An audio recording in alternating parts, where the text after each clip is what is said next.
ഇനി നോക്കാം വിശുദ്ധ വാരത്തിന് തുടക്കം.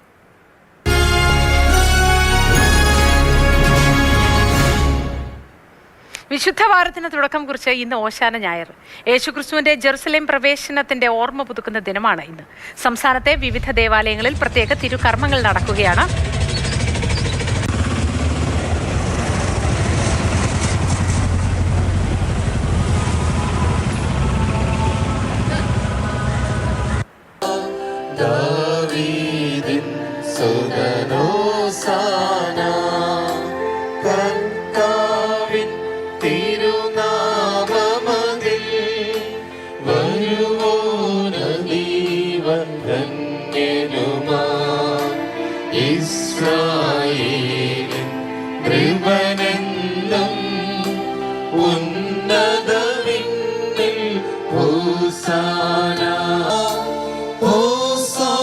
നല്ല ദിവസം വിശുദ്ധവാരത്തിന്റെ ആരംഭ ദിനത്തിൽ ഓശാന ഞായർ ആഘോഷിക്കുമ്പോൾ ലോക സമാധാനത്തിനു വേണ്ടി പ്രത്യേകം പ്രാർത്ഥിക്കാം. പശ്ചിമേഷ്യയിൽ നടന്നു വരുന്ന യുദ്ധം ദൈവത്തിൻ്റെ പ്രത്യേക അനുഗ്രഹത്താൽ നല്ല തീരുമാനങ്ങളിലൂടെ അത് വേഗം അവസാനിക്കുവാനുള്ള എല്ലാ പരിശ്രമങ്ങളും ലോക നേതാക്കന്മാർ നിർവഹിക്കുവാനും സമാധാനത്തിലേക്കും ശാന്തിയിലേക്കും നമ്മുടെ ലോകം സാധാരണ ജീവിതത്തിലേക്കും കടന്നു വരുവാൻ ഇടയാകട്ടെ എന്ന് ഈ വിശുദ്ധ ദിനങ്ങളിൽ, പ്രത്യേകിച്ച് ഇന്ന് ഓശാന തിരുനാളിൽ നമുക്ക് പ്രത്യേകം പ്രാർത്ഥിക്കാം. കെ സ്റ്റെഫൻ വിവരങ്ങളുമായി ചേരുകയാണ്. Stephen, good morning. ഓശാന ഞായറായി ഇന്ന് ക്രിസ്തീയ ദേവാലയങ്ങളിൽ പ്രത്യേക പ്രാർത്ഥനകളും തിരുകർമ്മങ്ങളും ഒക്കെ നടക്കുകയാണല്ലോ. തിരുവനന്തപുരത്ത് നിന്നുള്ള വിവരങ്ങൾ എന്തൊക്കെയാണ്? ഈ യുദ്ധത്തിന്റെ പശ്ചാത്തലത്തിൽ മുഖ്യ കാർമ്മികത്വം വഹിക്കുന്ന പുരോഹിതരൊക്കെയും സന്ദേശങ്ങളും സമൂഹത്തിന് നൽകുന്നുണ്ടാവണമല്ലോ.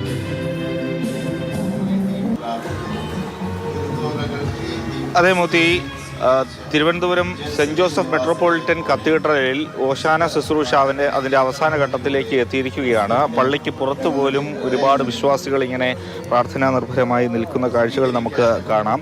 ഇവിടെ ലത്തീൻ അതിരൂപത ആർച്ച് ബിഷപ്പാണ് മുഖ്യ കാർമ്മികത്വം വഹിച്ചത്. അദ്ദേഹത്തിൻ്റെ മുഖ്യ സന്ദേശത്തിൽ ഈ ലോക സമാധാനത്തിന് വേണ്ടി എല്ലാവരും ഒന്നിച്ച് പ്രാർത്ഥിക്കണം, ഒപ്പം തന്നെ പശ്ചിമേഷ്യയിലെ യുദ്ധം നമ്മളുടെ ജീവിതത്തെ ആകമാനം ബാധിച്ചിട്ടുണ്ട് തുടങ്ങിയ കാര്യങ്ങളെല്ലാം തന്നെ അദ്ദേഹം പരാമർശിച്ചിരുന്നു.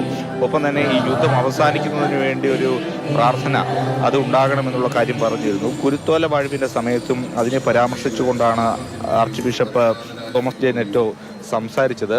ഇപ്പോൾ ഏതായാലും തിരുവനന്തപുരത്ത് സെൻറ് ജോസഫ് മെട്രോപൊളിറ്റൻ കത്തീഡ്രലിൽ ഓശാന ശുശ്രൂഷ അതിൻ്റെ അവസാന ഘട്ടത്തിലേക്ക് എത്തിയിരിക്കുന്നു. ഇനി വൈകിട്ട് കുരിശിൻ്റെ വഴിയുണ്ട്, ദിവ്യബലിയുണ്ട്. ഒപ്പം തന്നെ വൈകുന്നേരവും രാത്രി 7 മണിക്കും പ്രത്യേകമായിട്ടുള്ള ദിവ്യബലിയുണ്ട്. അത്തരം ക്രമീകരണങ്ങൾ, ശുശ്രൂഷകളൊക്കെയാണ് ഇനി നടക്കുന്നത്. നാളെ മുതൽ എല്ലാ ദിവസവും പ്രത്യേകമായ പ്രാർത്ഥനാ ശുശ്രൂഷകളെല്ലാം തന്നെയുണ്ട്. അങ്ങനെ ഒരു വിശുദ്ധ വാരത്തിലേക്ക് കൂടിയാണ് ക്രൈസ്തവർ കടക്കുന്നത്.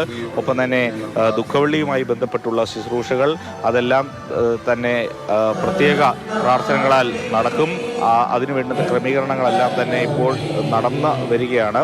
അതിനുവേണ്ടി ഒരുങ്ങുകയാണ് ക്രൈസ്തവ സമൂഹം ഒന്നാകെ.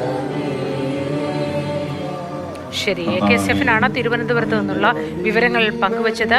ദേവാലയങ്ങളിൽ തിരുകർമ്മങ്ങൾ നടക്കുകയാണ്, പ്രാർത്ഥനകൾ പുരോഗമിക്കുന്നു. വിശുദ്ധ വാരത്തിന്റെ തുടക്കമാണ്. ഏപ്രിൽ 2-നാണ് പെസഹ വ്യാഴം. തുടർന്ന്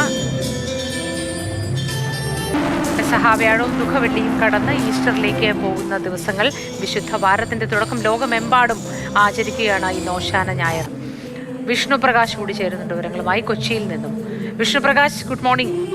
എന്താണ് അവിടെ നിന്നുള്ള വിവരങ്ങൾ? തിരുകർമ്മങ്ങളും പ്രത്യേക പ്രാർത്ഥനകളും ഒക്കെ പള്ളികളിൽ പുരോഗമിക്കുകയാണോ?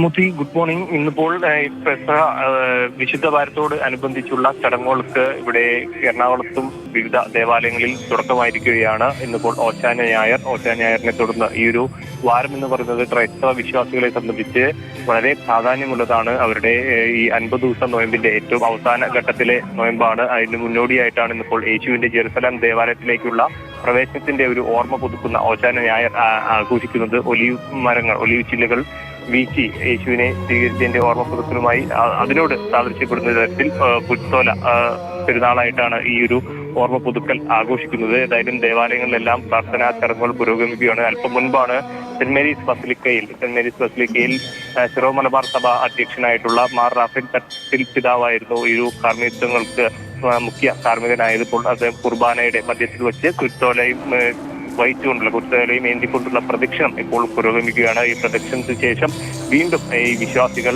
പള്ളി അങ്കണത്തിലേക്ക് ദേവാലയത്തിലേക്ക് മടങ്ങിയെത്തി ബാക്കി കുർബാനകൾ സ്വീകരിക്കും. ഏതായാലും ഒരു ക്രൈസ്തവ വിശ്വാസികളെ സംബന്ധിച്ച് അവരുടെ ഈ ഒരു 50 ദിവസ നോയമ്പിൽ യേശുവിന്റെ പീഡാനുഭവവും അതുപോലെ തന്നെ കുരിശുമരണവുമായി ബന്ധപ്പെട്ടുള്ള ആ ഒരു ഭാരത്തിലേക്ക് കുരിശിന്റെ വഴി ഉൾപ്പെടെയുള്ള പ്രാർത്ഥന നിറഞ്ഞ ഒരു അന്തരീക്ഷത്തിലേക്ക് ക്രൈസ്തവ വിശ്വാസികൾ മാറുന്നു. അവരുടെ 50 ദിവസം നോയമ്പിന്റെ അവസാന ഘട്ടത്തിലേക്ക് നീങ്ങുന്നു എന്നുള്ളതാണ് ഇന്നിപ്പോൾ ഓശാന ഞായറോട് കൂടി ആരംഭിക്കുന്നത്.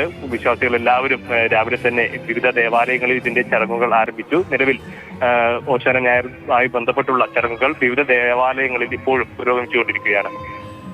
ശരി, വിഷ്ണുപ്രകാശാണ് കൊച്ചിയിൽ നിന്നുള്ള വിശദ വിവരങ്ങൾ പങ്കുവച്ചത്. ഒപ്പം തിരുവനന്തപുരത്ത് നിന്ന് AK സ്റ്റെഫിനും വിവരങ്ങൾ പങ്കുവച്ചു. വിവിധ ദേവാലയങ്ങളിൽ തിരുകർമ്മങ്ങൾ ശുശ്രൂഷകൾ നടക്കുന്നു. പ്രാർത്ഥനകളാണ്. പ്രാർത്ഥനാ സന്ദേശത്തിന്റെ ഭാഗമായി ലോകം ഇന്ന് അനുഭവിക്കുന്ന അശാന്തിയെക്കുറിച്ചും ആ അശാന്തിക്ക് പരിഹാര മാർഗങ്ങളെക്കുറിച്ചും സ്നേഹത്തിന്റെ പ്രാധാന്യത്തെക്കുറിച്ചുമൊക്കെ പുരോഹിതർ വിശ്വാസ സമൂഹത്തോട് സന്ദേശങ്ങൾ നൽകുകയും ചെയ്യുന്നുണ്ട്. എന്തുകൊണ്ടും വളരെ പ്രധാനപ്പെട്ട ഒരു ദിവസം. പുരോഹിതർക്ക് എങ്ങനെയൊക്കെ സമാധാനത്തിന്റെ വഴിയിൽ നീങ്ങാനും വിശ്വാസികൾക്ക് സന്ദേശങ്ങൾ നൽകാനും കഴിയുമെന്നതിന്റെ തെളിവ് കൂടിയാവുകയാണ് ഇന്നേ ദിവസം. വിശുദ്ധ വാരത്തിന്റെ തുടക്കമാണ് ഓശാന ഞായർ. ആശംസിക്കുന്ന ലോകമെമ്പാടുമുള്ള മാതൃഭൂമി പ്രേക്ഷകർക്ക് ഓശാന ഞായർ ആശംസകൾ, വിശുദ്ധ വാര ആശംസകൾ നേരുകയാണ്.